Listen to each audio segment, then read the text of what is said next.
Hello बच्चों, welcome to Srishti maths classes. आज हम 9 के एनसीईआरटी बुक से चैप्टर 1 कंटिन्यू करेंगे। चैप्टर 1 की एक्सरसाइज 1.3 तक हमने कंप्लीट कर लिया था और 1.4 एक्सरसाइज में ड्रॉ करने वाले क्वेश्चंस हैं। ड्रॉ करने वाले क्वेश्चंस इस तरह से हैं कि उसमें इस तरह के क्वेश्चन है, डेसिमल्स को हमें सक्सेसिव मैग्निफिकेशन मेथड से नंबर लाइंस पर रिप्रेजेंट करना होता है। और आप सबको पता है कि टर्म 1 में मल्टीपल चॉइस क्वेश्चंस आने वाले हैं, तो मल्टीपल चॉइस क्वेश्चंस में ड्रॉ करने वाले क्वेश्चंस तो पूछे नहीं जा सकते, इसलिए 1.4 एक्सरसाइज को स्किप करके मैं 1.5 एक्सरसाइज स्टार्ट कर रही हूँ। तो इसका फर्स्ट क्वेश्चन है, classify the following numbers as rational और इररेशनल। इन नंबर्स को देखकर हमको पहचानना है कि ये रैशनल नंबर्स है या इररेशनल नंबर्स है। तो मैं सबसे पहले रैशनल या इररेशनल नंबर्स को पहचानने का आपको तरीका बता देती हूँ। अगर अपन प्योर इररेशनल नंबर्स देखें तो उनमें मैं एक बार रिपीट बता देती हूँ, पहले भी एक्सप्लेन किया है। जिन नंबर्स का डेसिमल एक्सपेंशन नॉन टर्मिनेटिंग या नॉन रिकरिंग होता है वो सारे इररेशनल नंबर्स होते हैं। और उन इररेशनल नंबर्स में किस तरह के नंबर्स आते हैं, जैसे √2, √3, √5, जो भी नॉन परफेक्ट स्क्वायर्स होंगे, अगर हम उनका स्क्वायर रूट लेते हैं तो इस तरह के नंबर्स इररेशनल नंबर होते हैं। ठीक है, अब जैसे √4 अगर हम देखते हैं, मैंने यहाँ पे √4 नहीं लिखा है क्योंकि √4 कैसा नंबर होगा, ये इररेशनल नहीं होगा बल्कि रैशनल नंबर होगा, क्योंकि इसको जब सॉल्व करेंगे तो आंसर 2 आएगा या -2 आएगा, तो ये तो रैशनल नंबर्स हैं। इसका रीजन ये है कि 4 परफेक्ट स्क्वायर है और ये सारे नॉन परफेक्ट स्क्वायर्स हैं। तो नॉन परफेक्ट स्क्वायर्स में अगर स्क्वायर रूट का साइन देखेंगे तो वो नंबर्स इररेशनल नंबर होंगे, क्योंकि उनका डेसिमल एक्सपेंशन नॉन टर्मिनेटिंग या नॉन रिकरिंग होगा। अब पहले मैं कुछ रूल्स बता देती हूँ बेटा, जो आप समझ लीजिए। अगर आप रूल्स समझ लेंगे तो फिर इन क्वेश्चंस के आंसर्स आप खुद भी बता सकते हैं कि इनमें से कौन से रैशनल और कौन से इररेशनल नंबर्स हैं। जब भी दो रैशनल नंबर्स आपस में ऑपरेट होंगे तो रिजल्टिंग नंबर रैशनल होगा। एक इररेशनल नंबर अगर दूसरे रैशनल नंबर से ऑपरेट होगा तो रिजल्टिंग नंबर हमेशा इररेशनल होता। और अगर दो इररेशनल नंबर्स आपस में ऑपरेट होंगे तो फिर रिजल्टिंग नंबर के बारे में हम कुछ कह नहीं सकते हैं कि वो रैशनल होगा या इररेशनल होगा।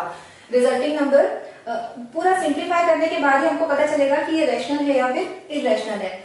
अब ये ऑपरेट करने का क्या मतलब है? ऑपरेशन मतलब simply addition, subtraction, multiplication and division. कोई भी दो रैशनल नंबर्स को चाहे आप ऐड करें, सब्ट्रैक्ट करें, मल्टीप्लाई या डिवाइड करेंगे, resulting number will be a rational number. फिर अगर एक रैशनल है और दूसरा वाला इररेशनल है, ऑर्डर चाहे उनके कुछ भी हो, पहले इररेशनल नंबर लिखा है बाद में रैशनल, या फिर उल्टा पहले रैशनल और बाद में इररेशनल नंबर लिखा हुआ है और उनके भी बीच में अगर एडिशन, सब्ट्रैक्शन, मल्टीप्लिकेशन या डिवीजन कुछ भी होता है तो फिर रिजल्टिंग नंबर डेफिनेटली एक इररेशनल नंबर ही होगा। लेकिन अगर दो इररेशनल नंबर्स आपस में ऑपरेट होने वाले हैं, ऐड, सब्ट्रैक्ट, मल्टीप्लाई, डिवाइड होने वाले हैं, तो हम उनको पूरी तरह सिंप्लीफाई करने के बाद ही पता लगा पाएंगे कि वो नंबर रैशनल है या फिर इररेशनल है। तो अब इन क्वेश्चंस को मैं आपको एक्सप्लेन कर देती हूँ। फर्स्ट नंबर है 2 - √5। 2 - √5 क्या देख रहे हैं हम यहाँ पर? फर्स्ट नंबर रैशनल है और फिर सेकेंड नंबर इररेशनल है। अभी जैसा मैंने एक्सप्लेन किया था, अगर एक रैशनल और दूसरा इररेशनल है तो फिर रिजल्टिंग नंबर इररेशनल हो जाता है। तो ये नंबर ओवरऑल किस तरह का नंबर होगा? इररेशनल नंबर होगा। इसके बाद सेकेंड 3 + √23 - √23। अब यहाँ पर देखेंगे बेटा, ब्रैकेट के अंदर जो नंबर है, पहले तो इसके लिए हम डिसाइड कर लेते हैं कि ब्रैकेट के अंदर जो नंबर है वो रैशनल है या फिर इररेशनल है। तो यहाँ पर क्या दिख रहा है हमको? Rational, first term is rational and the second term is irrational. तो यहाँ पर वो बात होगी ना, एक रैशनल और एक इररेशनल नंबर्स ऑपरेट हो रहे हैं तो रिजल्टिंग नंबर इररेशनल होगा। तो ये ब्रैकेट तो पूरा इररेशनल हुआ। अब इस इररेशनल नंबर के साथ फिर से एक इररेशनल नंबर ऑपरेट हो रहा है, तो पहले हम सिंप्लीफाई कर लेते हैं, उसके बाद पता चल जाएगा कि ये रैशनल है या इररेशनल है। और इसका सिंप्लीफिकेशन बहुत ही सिंपल है, एक पॉजिटिव एक नेगेटिव टर्म्स है, लाइक इररेशनल नंबर्स है, ये दोनों कैंसिल हो गए और आंसर आया है 3। 3 इज अ रैशनल नंबर। तो ये ओवरऑल किस तरह का नंबर हुआ? Rational number. फिर थर्ड क्वेश्चन, यहाँ भी जब आप सिंप्लीफाई करेंगे तो ये √7 कैंसिल होंगे और 2/7 आएगा। 2/7 तो दिख ही रहा है रैशनल नंबर है। और यहाँ पर fourth 1/√2, numerator rational and denominator irrational. तो एक रैशनल और एक इररेशनल नंबर्स ऑपरेट हुए हैं, इसलिए ये भी रिजल्टिंग नंबर इररेशनल हो जाएगा। और 2π, आपको ये पाई की वैल्यू अब तक ये पढ़ाई दी है कि 22/7 होती है ना। Area of circle, circumference of circle, इन सब में पाई की जरूरत पड़ती है। तो पाई की वैल्यू अब तक आप 22/7 लेते आए हैं या फिर 3.14 लेते आए हैं अप्रोक्सीमेट वैल्यू। ये 22/7 मतलब 22 में से 7 को डिवाइड करेंगे तो 3.14 समथिंग वैल्यू आती है, तो उसकी अप्रोक्सीमेट वैल्यू हम 3.14 ले लेते हैं। तो इस तरह से अगर देखा जाए तो फिर ये लग रहा है कि ये रैशनल नंबर है, ठीक है। 2 पाई एक रैशनल नंबर जैसा लगता है, लेकिन एक्चुअली बेटा ये इररेशनल नंबर है, because 2 is a rational number and pi is an irrational number. ये अब आप याद रख लीजिए कि पाई कभी भी रैशनल नहीं होता है, पाई एक इररेशनल नंबर है, क्योंकि जब इसका डेसिमल एक्सपेंशन लिखा जाता है तो ये नॉन टर्मिनेटिंग या नॉन रिकरिंग होता है। ये 3.14 तो बस ये अप्रोक्सीमेट वैल्यू ले ली गई है कैलकुलेशन को करने के लिए, अदरवाइज इसकी एक्चुअल वैल्यू कितनी होती है 3.14 और उसके बाद इनफाइनाइट डिजिट्स आते हैं, मतलब ये नॉन टर्मिनेटिंग है एंड नॉन रिकरिंग है।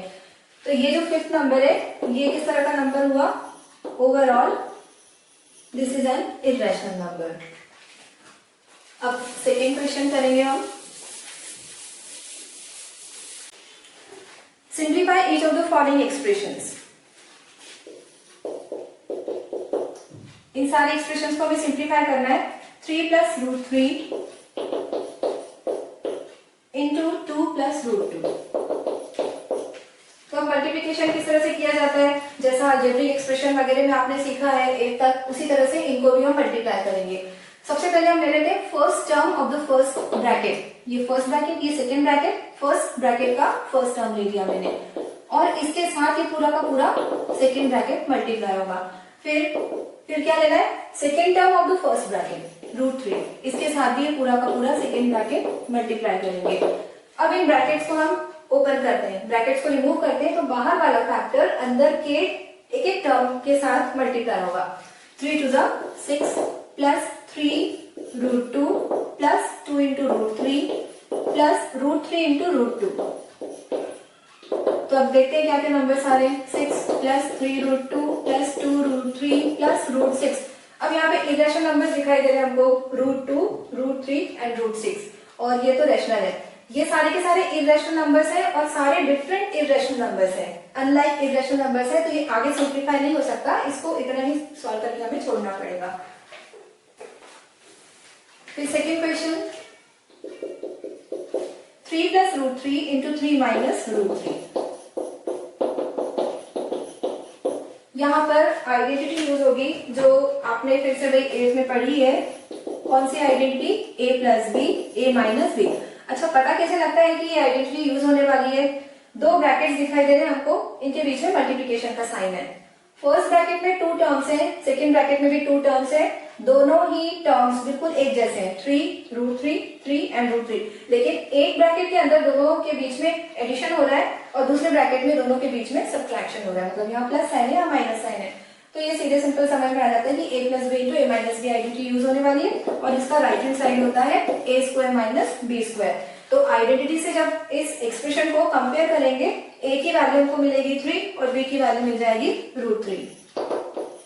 So putting the values of a and b, 3 and √3, कहां पर पुट करना है इन वैल्यूज को हमें, राइट हैंड साइड में।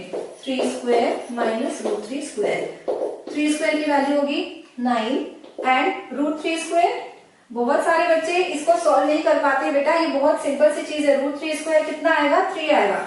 देखिए इसको आप ऐसे समझ सकते हैं, कोई सा भी नंबर है, XYZ कैसा भी नंबर है, उस पे अगर स्क्वायर रूट और स्क्वायर ये दोनों साइन साइमल्टेनियसली अप्लाई किए हुए हैं, साथ साथ ये दोनों साइन है, स्क्वायर रूट भी है और स्क्वायर भी है, तो ये दोनों साइन एक दूसरे को कैंसिल कर देते हैं और ये नंबर स्क्वायर रूट और स्क्वायर दोनों से फ्री हो जाता है। मतलब रूट भी लगा है और स्क्वायर भी लगा है, तो ये दोनों साइन एक दूसरे को कैंसिल आउट करेंगे और वो नंबर जो है वो एज इट इज बाहर आ जाता है।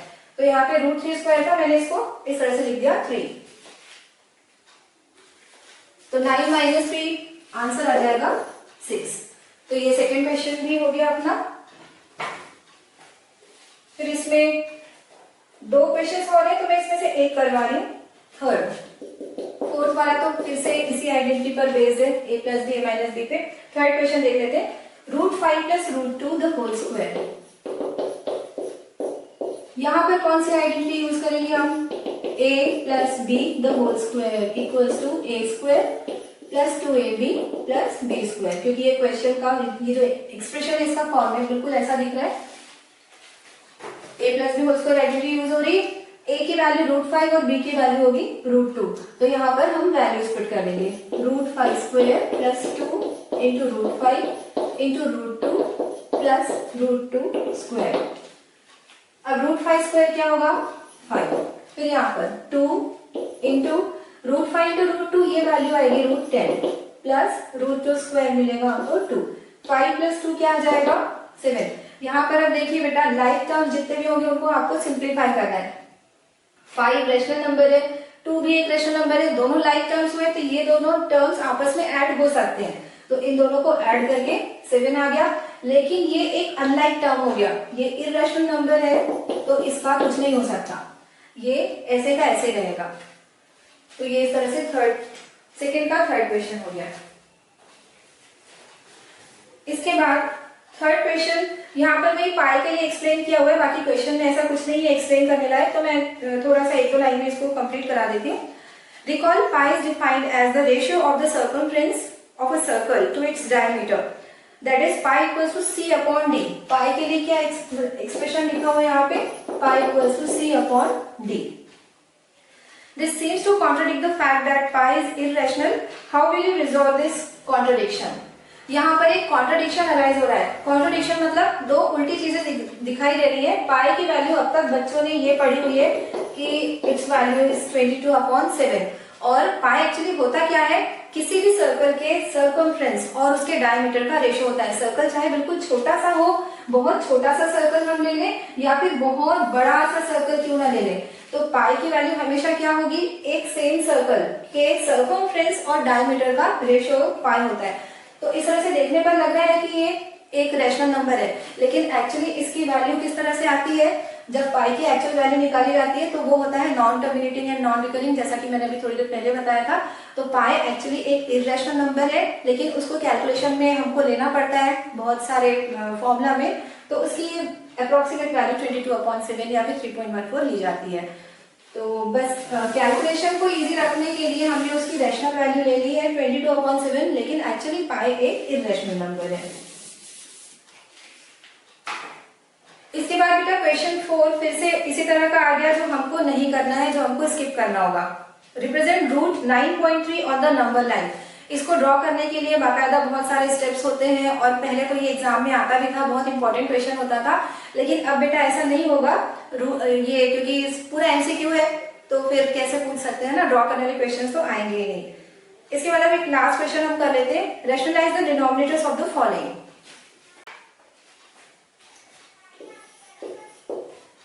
इसमें फर्स्ट है 1/√7। डिनोमिनेटर इर्रेशनल है, इसको हमें करना है रैशनलाइज, मतलब इर्रेशनल टू रैशनल नंबर में ये कन्वर्ट हो जाना चाहिए। तो उसके लिए हमको एक आरएफ का फुल फॉर्म क्या होता है, रैशनलाइजिंग फैक्टर, मल्टीप्लाई करना होता है डिनोमिनेटर में भी और न्यूमरेटर में भी। तो इस नंबर के लिए आरएफ होगा √7। अब देखिए आरएफ की मीनिंग समझ लीजिए, रैशनलाइजिंग फैक्टर मतलब एक ऐसा फैक्टर जो किसी इर्रेशनल नंबर को रैशनल नंबर में कन्वर्ट कर दे। तो √7 में क्या मल्टीप्लाई करने से ये रैशनल में कन्वर्ट हो जाएगा, ऑब्वियसली एक और √7 जब इससे मल्टीप्लाई होगा तो √7 इंटू √7 7 आ जाएगा, इसलिए यहाँ पे आरएफ हुआ √7। 1/√7 ये वैल्यू है, यहाँ पे न्यूमरेटर और डिनोमिनेटर में क्या मल्टीप्लाई करेंगे हम, √7। तो न्यूमरेटर आ गया √7 और डिनोमिनेटर किस तरह का नंबर आ रहा है, √7²। अभी थोड़ी देर पहले ही मैंने एक्सप्लेन किया था, किसी भी नंबर में स्क्वायर रूट और स्क्वायर दोनों साइन अगर एक साथ हो तो वो नंबर फ्री हो जाता है दोनों साइन से। तो इसका डिनोमिनेटर आ गया रैशनल, 7 आ गया डिनोमिनेटर। इसके बाद यहाँ भी 4 क्वेश्चन है, तो मैं 2 क्वेश्चन करा दे रही हूँ, फर्स्ट करा दिया है और सेकेंड आप देख लीजिए, क्योंकि सेकेंड में डिनोमिनेटर एक बायनोमियल है। बायनोमियल मींस हैविंग 2 टर्म्स, यहाँ पे एक सिंगल टर्म था डिनोमिनेटर में और यहाँ पे डिनोमिनेटर में है 2 टर्म्स। तो अब इसका भी आरएफ हमको देखना पड़ेगा कि क्या होगा। तो बेटा जब भी बायनोमियल्स होंगे किसी भी क्वेश्चन के डिनोमिनेटर में, अगर इस तरह से बायनोमियल दिखता है और उसके डिनोमिनेटर को हमको रैशनलाइज करना है, तो हम आरएफ क्या चूज करते हैं, जो भी साइन यहाँ पर अप्लाइड है उसका ऑपोजिट साइन आप ले लीजिए। मतलब इस नंबर को आपको एज इट इज लेना है, सिर्फ बीच का साइन चेंज कर देना है, तो ये हो जाएगा आरएफ, रैशनलाइजिंग फैक्टर। और अभी मैं थोड़ी देर में बताने वाली हूँ कि कैसे पता चला कि यही RF होगा। तो ये RF लेके हम करते क्या है, न्यूमरेटर और डिनोमिनेटर में मल्टीप्लाई कर देते हैं। तो ये लिखा मैंने डिनोमिनेटर और न्यूमरेटर में 1 के साथ ये सेम RF मल्टीप्लाई हो रहा है। तो अब देखिए बेटा ये कैसे समझ में आ रहा है कि RF होगा। यहाँ पर जो आप डिनोमिनेटर देख रहे हैं इसमें आपको समझ में आ गया होगा कि अब एक आइडेंटिटी यूज होगी। कौन सी वाली, जो अभी थोड़ी देर पहले यूज करी हुई थी हमने, a minus b into a plus b equals to A square minus B square. Identity अभी यूज हुई थी ना, तो उस आइडेंटिटी को जब यहाँ पर अप्लाई करेंगे तो क्या होगा, ए स्क्वायर माइनस बी स्क्वायर। इस तरह से वो आइडेंटिटी है। मैं यहाँ पर एक बार फिर से लिख के बता देती हूँ, A plus B into A minus B equals to A square minus B square. तो होता क्या है, जब भी किसी स्क्वायर रूट वाले नंबर पे स्क्वायर का साइन आता है तो वहां से स्क्वायर रूट हट जाता है, मतलब वो इररेशनल से रैशनल में कन्वर्ट हो जाता है। तो बस ये रीजन था कि अगर यहाँ पे साइन नेगेटिव है तो हम पॉजिटिव साइन लेकर RF फाइंड करने के उसको मल्टीप्लाई करेंगे न्यूमरेटर डिनोमिनेटर में, और अगर बीच में साइन प्लस का होगा तो हम माइनस साइन लगा देंगे यहाँ पर, तो वो RF मिल जाएगा और उसको फिर ऊपर नीचे मल्टीप्लाई करोगे। तो ओवरऑल ये होगा कि हर बार ये आइडेंटिटी यूज हो जाएगी, A plus B into A minus B equal to A square minus B square. तो स्क्वायर्स आने की वजह से रूट का साइन हटेगा और इररेशनल से रैशनल में डिनोमिनेटर कन्वर्ट हो जाएगा। तो बस ये सीधी सी सिंपल सी बात है। रूट 7 स्क्वायर की वैल्यू 7, रूट 6 स्क्वायर की वैल्यू आ जाएगी 6, 7 माइनस 6 क्या होगा, 1 आ जाएगा, रूट 7 प्लस रूट 6 अपॉन 1। तो इस तरह से ये एक्सरसाइज 1.5 कंप्लीट हो गई है। और वीडियो को लाइक करें, चैनल को सब्सक्राइब करें, अपने दोस्तों के साथ वीडियो को शेयर करें, उनका भी थोड़ा फायदा होने दीजिए। और मिलते हैं अगले वीडियो में। Thank you.